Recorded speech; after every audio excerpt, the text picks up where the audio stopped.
بە شێوەیەکی گشتی 18680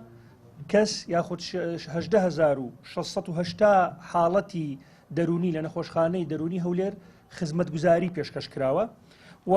ئەگەر بێت و تۆزێک بەورتر باسییان کەم بە شێوەیەکی گشتی 9229 کەس سەردانی ڕاوێژکاری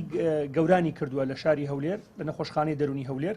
لەم 9229 کەسە 608 حاڵەت نوێ بوون بۆ یەکەم جار بوو سەردانی نەخۆشخانە بکەن ئەوانی تریان جاری پێشووتر هاتوون بۆ 2000 و بۆ 3000 وتیایاندایە چەندین ساڵە سەردانی نەخۆشخانە دەکات چونکە نەخۆشە دەرونیەکان هەندێکیان دەبنە نەخۆشی درێژخایەن و پێویست دەکات بۆ ماوەی دوو درێژ سەردانی نەخۆشخانە بکەن. هەروەها لە ساڵی 2019 2064 منداڵ سەردانی نەخۆشخانەی دەرونی هەولێری کردو لە بەشی منداڵان لەم 2064 حاڵەتە 837 حاڵەتی نوێ بوون و هەموو نەخۆشەکانیشی لە ئیحسا نووسراوە لە بەشی ئامار جیاکراوەتەوە ئەگەر هەر دەستگایە کە لایەنێک پێویستی پێبوو بۆ لایەنی ئەکادیمی و زانستی ئەمە توانین ئەو زانیاریان بدەینێ.